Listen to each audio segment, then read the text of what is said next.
Hi everyone, thanks for coming. Today, really happy again to have Oscar from MR Factory. Thanks, Oscar, for coming. It's Thank you really very the much, best Florian. presentation we had at IBC. A lot of people always coming to see you, and for reasons that you really master the way to do virtual production the most realistic possible. Yes, we are trying hard to get Yes, there. and it works. So, and maybe to explain, with Oscar, with MR Factory and Mo-Sys, we have good partnerships for a long time now. Yes, more than 10 years now. Exactly. And how to, Oscar, you use our technology, and your expertise is how to make the studio looks like the real world. Yes, we are mainly focused in soap operas, daily soap operas. It's quite challenging because it's not Hollywood fancy things. So there is not too much budget. So we have to get to be better than reality. I mean, better by all means, better in quality, better in creativity, better in, and it's daily. So we need to be fast and good. So this is our main focus. And that's what you do, and you're going to present it to us. I'm going to go and I'll come back after. Thanks, Oscar. Thank you very much, Thank you. Florian. So the title of this presentation is Beyond Virtual Production, because virtual production is right now everywhere. And we think there are new possibilities. Let me. So the first question is, why are we interested in virtual production? My answer is to increase creative possibility while reducing time and cost. And this is true for daily soap operas. So, which is our main goal? As I was telling before, is to be better than reality, better by all means, in creativity, in quality, everything. Is it possible?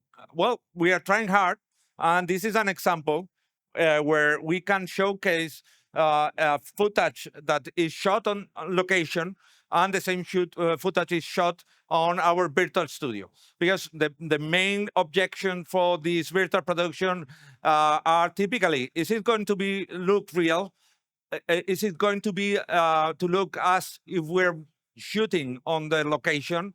How it's going to look outdoor? So we try that, and this is an example we did 2 years ago. It was quite relevant because the VFX Society from Hollywood, they saw it, and they asked me to write the first chapter for the green screen virtual production for the VFX Society Handbook of Virtual Production, which is available right now, and it is the 4th edition. And as you can see, it's difficult to say whether it's real or virtual, and this is our main goal. So you have different situations. This is handheld camera, so you can move. The background could be 3D, could be 2.5D, could be 2D. It depends what's needed. It depends on how much budget do we have. So depending on that, but at the end, what you are going to see is something that looks real. So, well, I'm going to later. I'm going to show the behind the scenes, and it's easy to say that for at least for soap operas, it's going to work. And that's why we are opening studios all around the world. We have a studio in Jakarta. We are going to have 3 studios in South Africa and India, Singapore, Malaysia, and Madrid, and also in Munich. Which we have closed a partnership with Plaza Media, also a very old, one of the first customers from Mo-Sys, and we are working together to get to this soap operas market. So this is the test, and everything is without any post-production. So it's a challenge. We say the LED guys, hey, can you do this? Can you do real versus virtual? 2 years ago, we posted because it's typically a green screen versus LED. I think the best technology is the best for every situation. The best are all of them. But in this case, we're showing this technology, how we do this. And it's, I mean, for virtual production, it has to be in-camera VFX, otherwise it's not virtual production. So it has to be in real time. And also it has to be final pixel. Well, I have some doubts about the last one because we think it is possible to develop, to send every shot to the laboratory. This is a handheld shot, as you can see, with Alexa LF. And we think you can shoot. And there is a technology we are working with Mo-Sys so that every shot, every valley shot, you can set to the laboratory to be developed as before in the film industry when you were shooting with celluloid. And then it's going to be developed very fast. So at the end of the day, you're going to have all the shots with passes, with everything you need to do whatever you want in post-production. Then if there are some questions you want to ask, I am totally available to tell you how we can manage all these things. So a little bit more about behind the scenes, but it's already on the Mo-Sys webpage.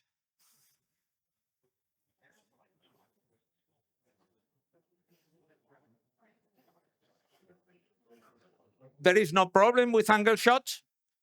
You are it is immersive. You can 360. You have 360 if you're.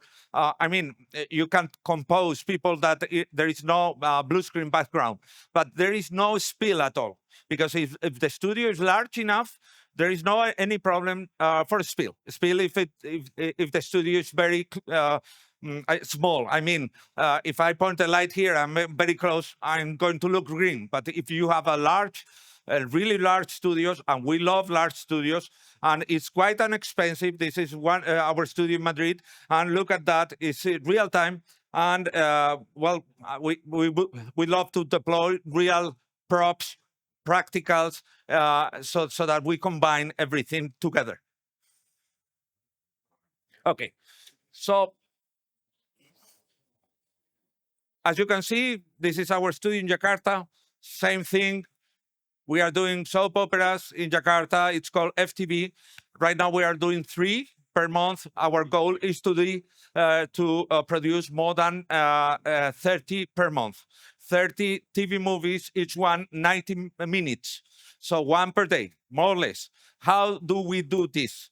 We have 3 studios, each one capable of doing 30 minutes. So the 3 studios plus the backlot, and also we have a water tank, then we can do whatever it takes. And those studios are inexpensive because it can be a warehouse, it can be a soundstage, it can be whatever it takes. Then you can see this is true 3D. This is Alexa. This is no post-production, virtual production, and everything is captured with dataset-based virtual production. So we use cross-polarized photogrammetry in order to get the albedo and all the PBR maps so that it recreates a perfect 3D environment.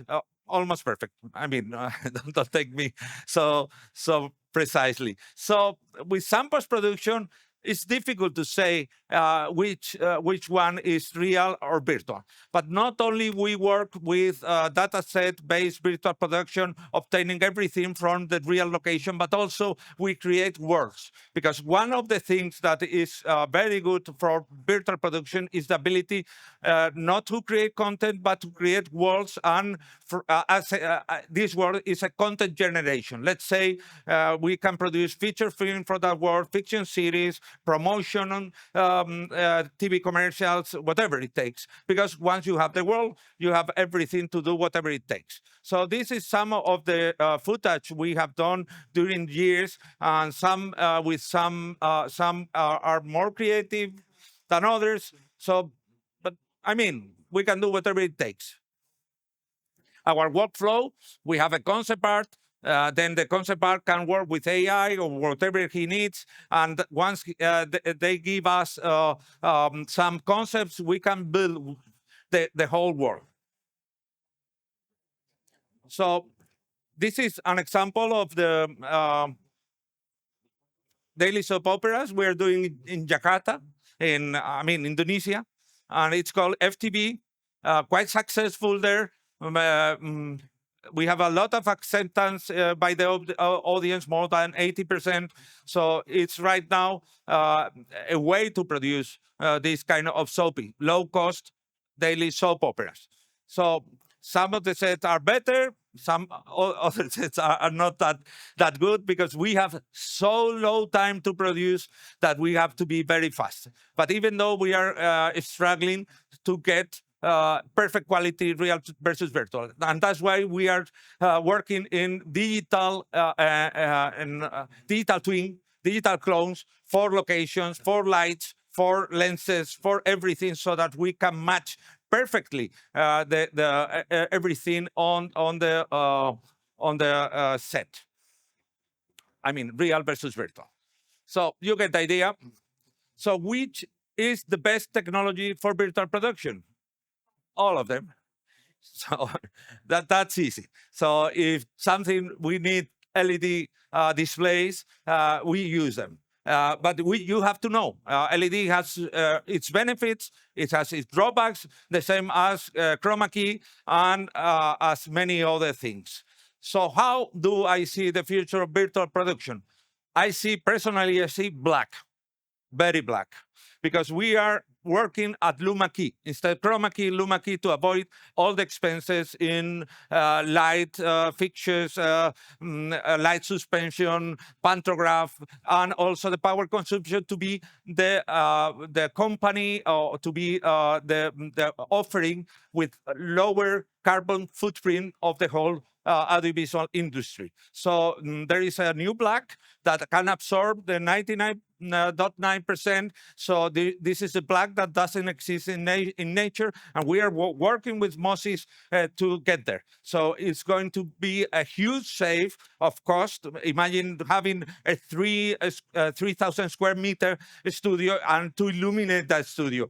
It's huge. So only to illuminate the cyclorama. So what we do is we only illuminate the lights. So this is MR Factory. We are in those, we are part of Whisper Media World, and we are in those countries. Of course, we are partners, long-time partnership with Mo-Sys. This is the website. And also, this is the Virtual Production Hub partners from Epic Games. We are one of them. Also, we are from NVIDIA. And this is a good success case for the UEFA Champions League opening ceremony we did during the lockdown and COVID. And, well, it was quite challenging, because there was no possibility to travel anywhere else, and we did this thing and without being able to travel.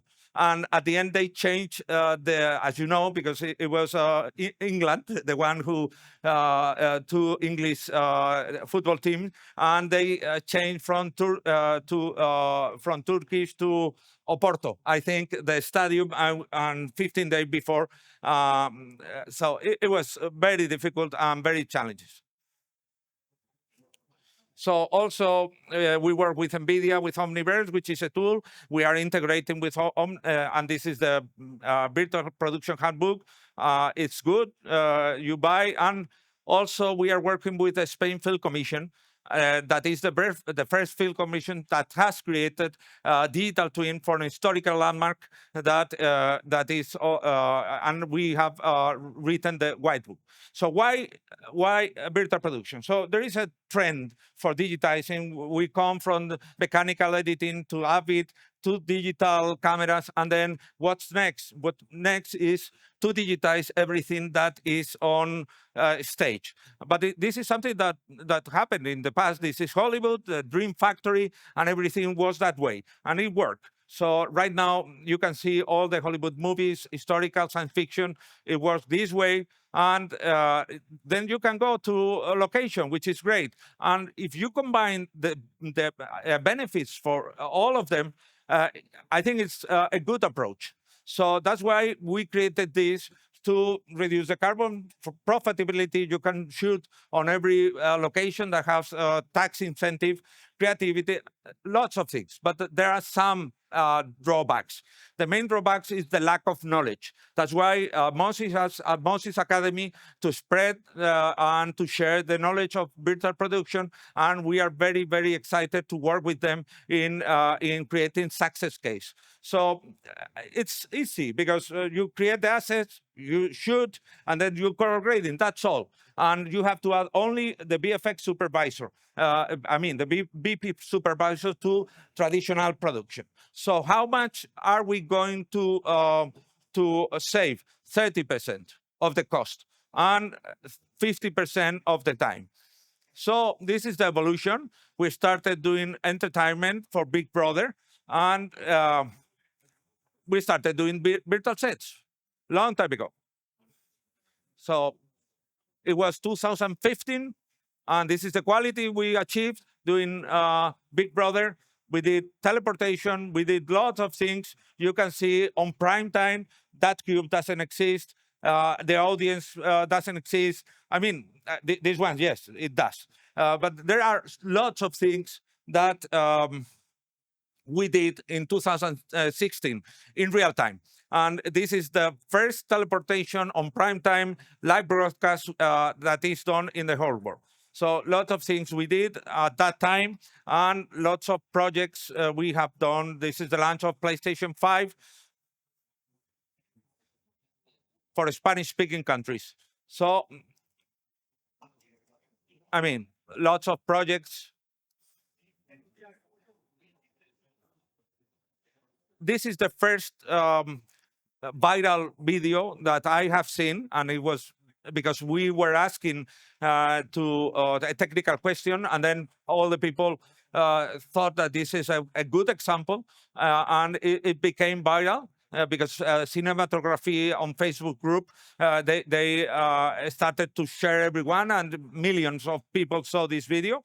I think you know. And then we did multi-layer shooting. Also, here you have the first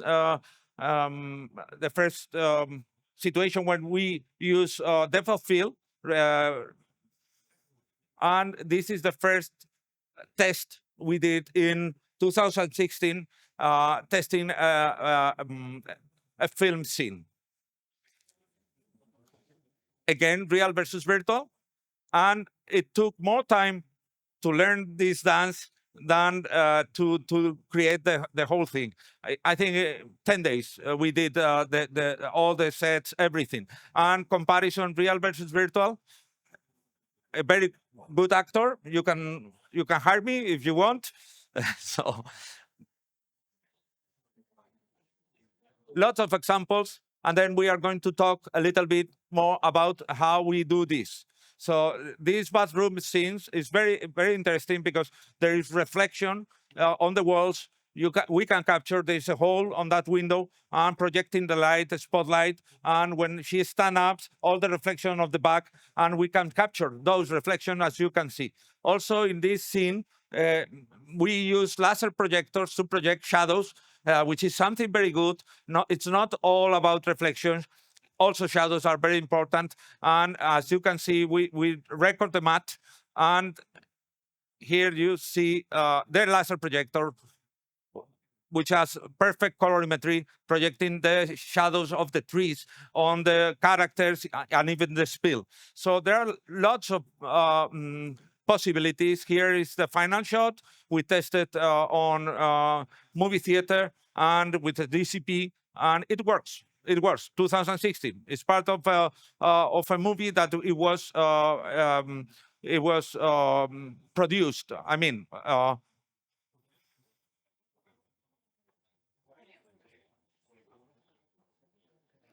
Another test, 2016, on a rooftop.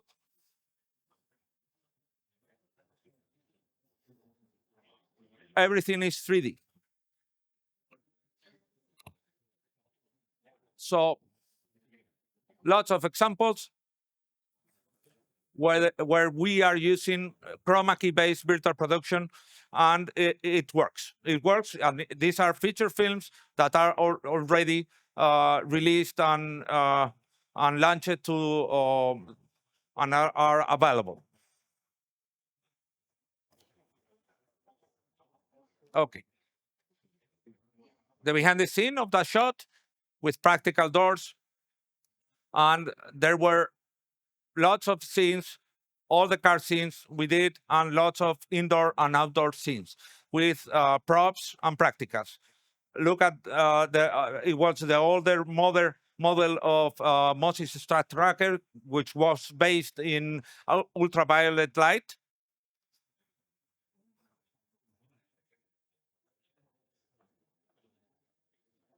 Rooftop and car scene.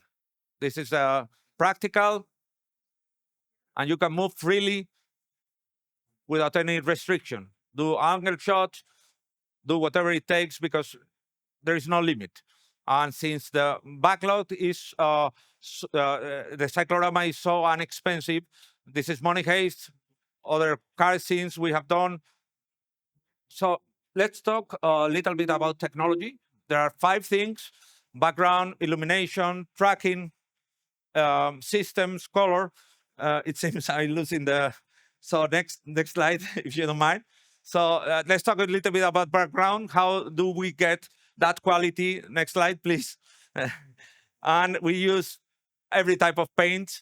On the next slide, we use this kind of information that is quite important to match perfectly the light, so that everything is, chroma key is all about color. So we have to have the best light possible. Next slide, please. And here, if you touch again, ProPsych, these guys, we can deploy everywhere very fast a cyclorama, and in less than 1 day we can create a studio in a warehouse. So this is quite good. So this is another example, very interesting, how we can deploy easily with Manfrotto Studio Link in a warehouse, in every place, a studio. Look at that, very easy, it's modular. And then we can do an angle shot.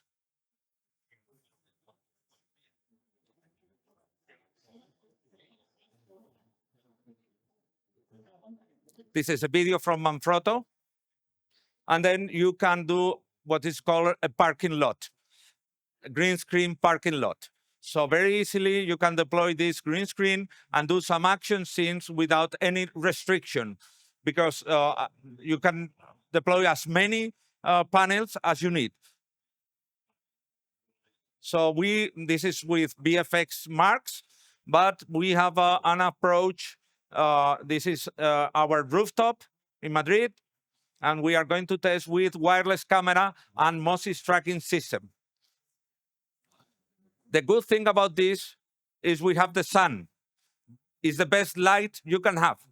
And it is a collimated light with parallel shadows, and it's the best light. It has a TLCI of 100, which is something that it's difficult to get with LED.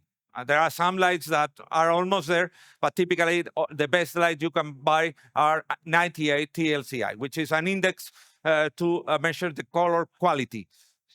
So this is the time needed to deploy the whole system.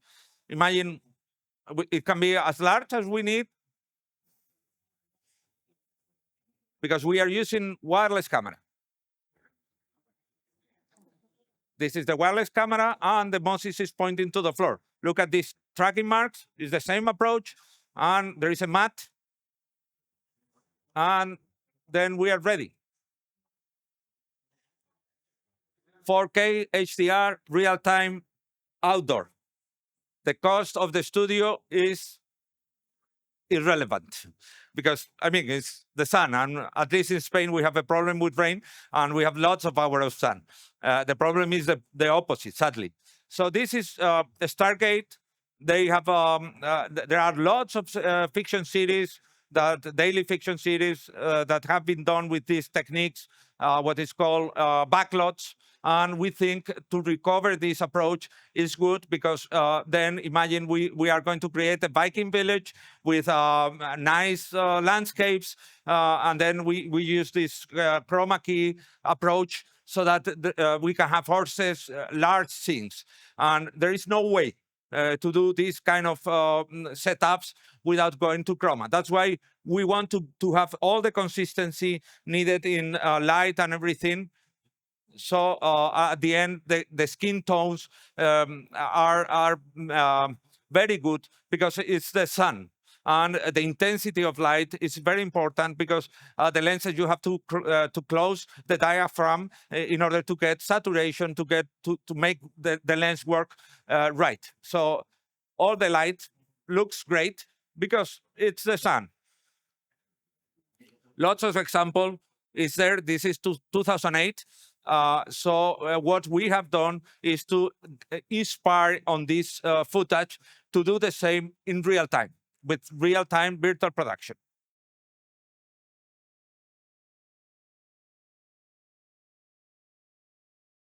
Look at how it looks, the sun.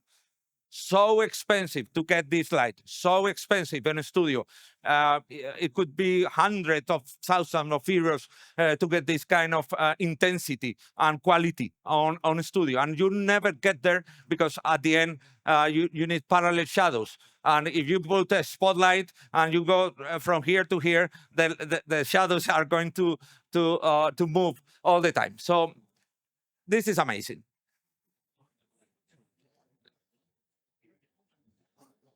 Some examples of setups that make sense for virtual production, green screen.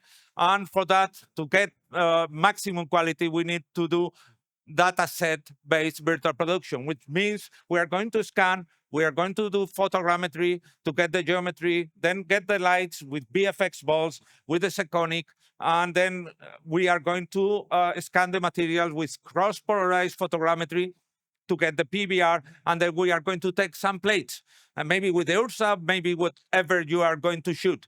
Better if you are going to shoot with Alexa or whatever is best for your scene. So this is more or less, you need turntables to scan objects, VFX balls, HDR robots, and this is the cross-polarized. So at the end, there are techniques. These are the best practices. To use these balls is essential to get the HDRI, then to measure the color temperature, so the whites and blacks are the same. And also we put some reference meta-humans or 3D people in order to get the sense of the framing for the whole scene. Also, we use consistency. We use the color chart, so all the colors are matched and is consistent. For the light, as you know, we use this Seconic to measure everything. So we do a survey on the location, and once we have that data, survey about intensity, about color temperature, once we have this data, we do the same in 3D, and we deploy the light so that it match perfectly with this kind of approach.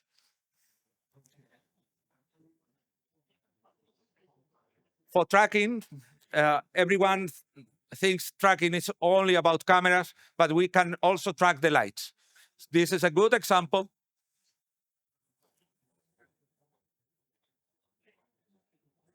And here you have this example with the last set, which was is full 3D.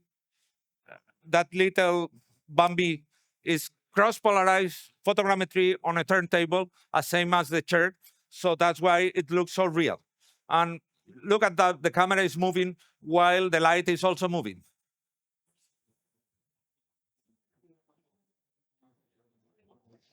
It's blue screen, you'll never say, because there is no spill. This is something that we already solved long time ago. So people are very scared about the spill. There is no problem with the spill, long time ago. So, but you have to know how to do it. Shadows, perfect shadows. So this is good.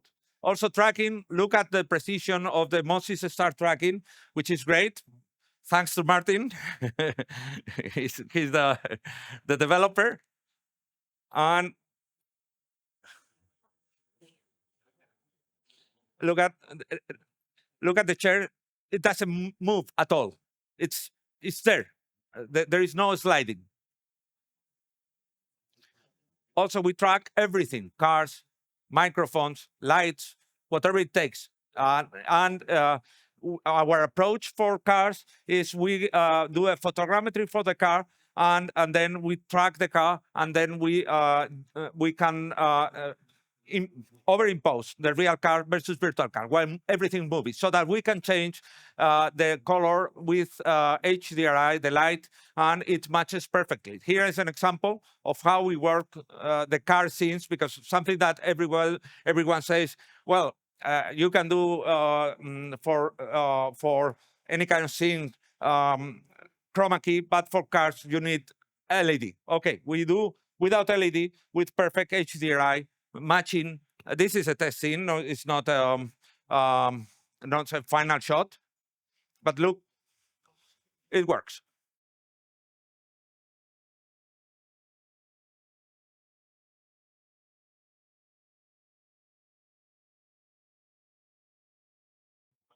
We use Ultimate for real-time chroma key, and this is excuse me.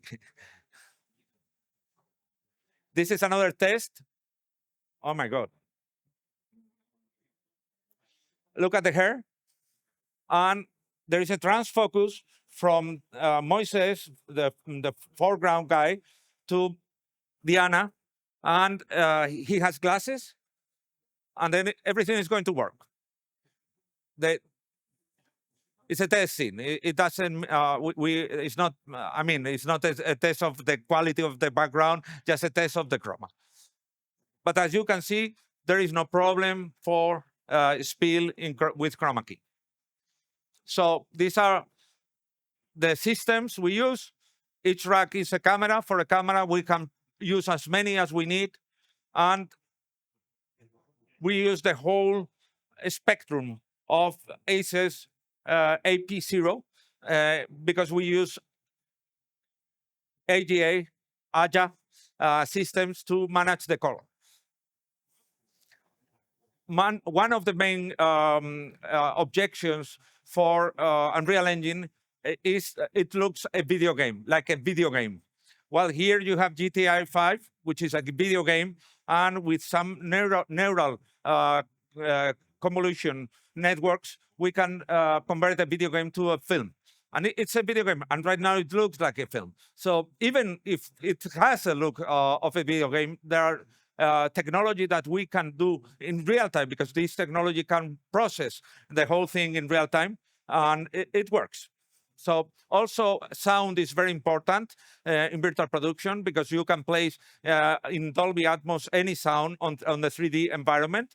And then at the end, what we have to do is to reproduce sets. So this is the concept art. This is the final set. Everything you can imagine we can do. This is plates, the 2D approach for fiction, for TVC commercial, for whatever. It works amazingly well.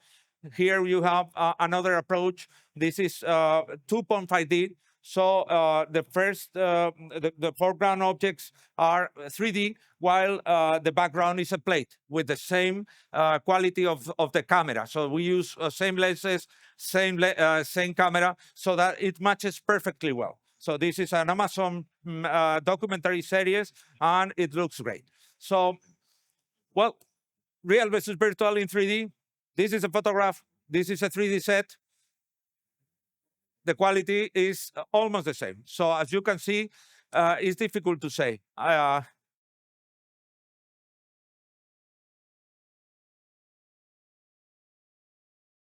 So this is the state of the art of 3D, and it's very important in these low lights. This is the difficult part, low lights. So we can recreate everything in 3D, so it matches perfectly whatever. This is my students, some scene from Stanley Kubrick, real, virtual, recreated 3D scene, and this is with Unreal Engine. So you get the idea. We can convert everything we see, everything we create, everything that exists into 3D. This is Guillermo del Toro, Crimson Peak, recreated scene by my students. This is an example of recreated scene. Look at these pictures.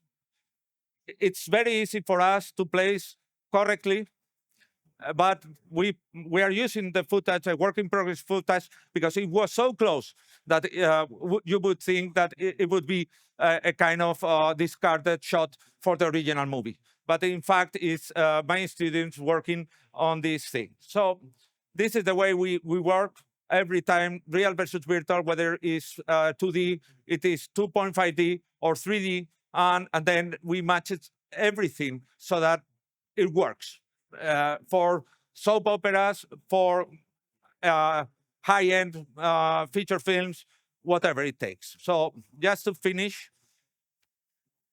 we can use AI for everything. Storyboards is very important for us.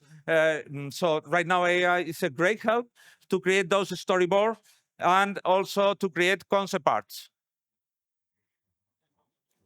This is a great concept artist, and he can paint with NVIDIA Canvas, whatever it takes, and then we can build.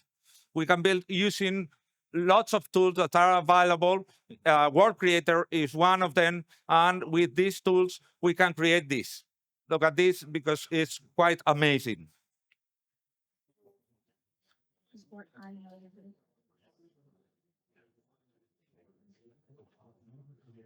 All of this is 3D. And this is the quality you can get with Mo-Sys systems, Word Creator, and Octane Render, which we are working together with Mo-Sys in order to get this quality.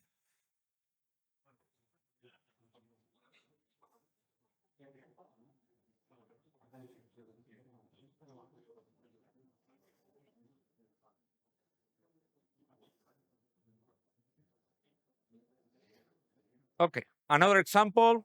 This is another footage. The same approach, Octane Render, which has a plugin for Unreal Engine. And we are working with Octane Render to get this quality on render. So we shoot with real-time previews with Lumen, and then we send to render. And it's like, as I told before, like the laboratory.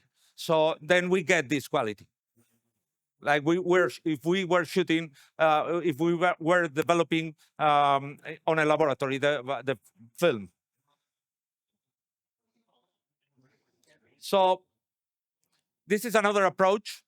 Mo-Sys is working Gaussian splatting that is very easy, very inexpensive, and you can get this kind of shots perfectly with just a GoPro or any kind of camera, and it's about hours. This is a GoPro on a gimbal, and they can recreate a set easily with this approach. It's new technology, Gaussian splatting, and it's really, really fast. There are other like Nerf, Smurf. I mean, there are lots of technologies like this one that are evolving very fast, and it's amazing. Smurf is one of is from Google and is one of the latest. So you can recreate every set very easy, outdoor, indoor, with just few photographs you take on set or on location. So this is an example we did, combining everything. And this is our studio while shooting. As you can see, we have real-time previews and everything with a Steadicam, everything moving around, and it works. Different shots. So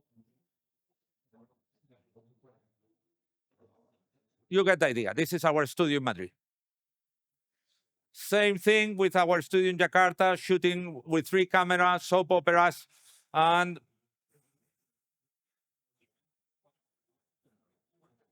we are working every day with these kind of things. So at the end, we have everything for DaVinci with layers, matte, foreground, background, so that you can do whatever it takes if you need. So thank you very much. If you need any question, please, I am here. Thank you.